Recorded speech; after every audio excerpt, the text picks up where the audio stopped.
So, the biggest questions we get in terms of planning is, how do I plan? Well, one of the things I like to start off with is having an objective. So what are some of the benefits of objectives? Let's check out a few.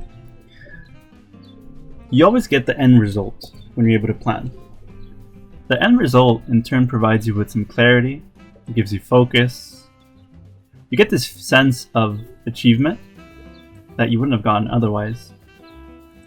And with achievement, I must add, you start getting this feeling of making progress, growth, and the results show it. You steadily start to move forward. The end result also presents you with an opportunity to ask the question of, what do I need to improve upon? And in this currently improving, you have the idea of evaluating the work at hand so you can have what you're currently doing. Okay, benefits are now clarified. But what are the areas that you should be looking to plan your life around? I've named them down into 5. Number 1 is about setting goals. Number 2 is productivity and managing your time. The third area is about how you can develop yourself into becoming a better person. Number 4 is on relationships, learning to get along with other people, helping them, being a positive influence in the life of others. And finally, in the last category is financial freedom. So in the next several minutes, I'm going to get into giving you an overview for each of these sections so you can start having a better idea of how to plan and what to start doing. So let's begin with setting goals. The first step is identifying what type of goals and defining the vision of what your life is going to look like. There's a comparison here about getting a ticket. Imagine you were to present yourself to an airport and ask them to give you a ticket. The person who's giving you the ticket at the counter would probably look at you crazily saying, like, what are you thinking about? A ticket to where? I need a destination to help you out. Well, the same goes with goals. Goals are like that end destination. You need to know where you're heading to. Otherwise, you'll be lost. So this is the first step in building the better life and the best life possible. Once you've set your goals, then it becomes about managing your time. You start thinking about things like impact and how can you spend your time to make your goals happen and a reality. Along with time management, we start thinking then about leveraging, doing more with what you've already got, automating your life, minimizing distractions, focusing on the one thing that matters so that you can then start focusing on this idea here, which is using our time for more impact.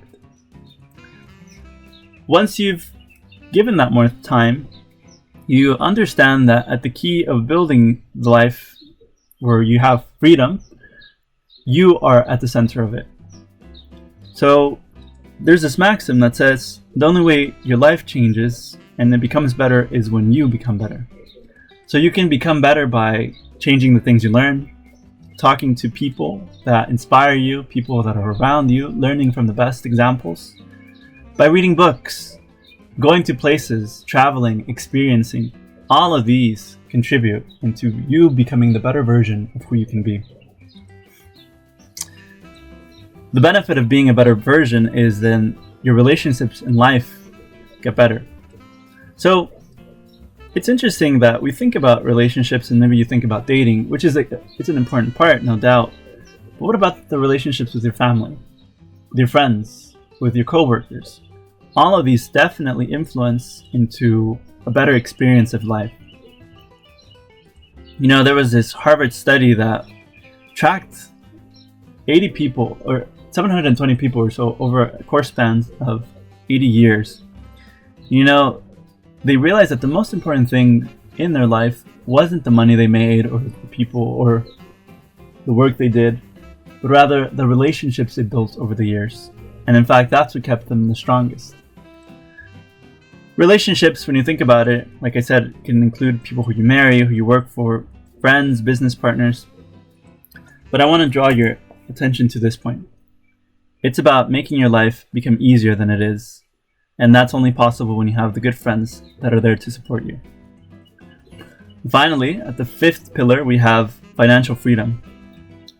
It's about doing the work you enjoy so that you can gain the income that you need to live a life of full independence and freedom. Productive freedom, that is. We spend so much time at work that sometimes we forget to think about why is it that we're doing what we're doing.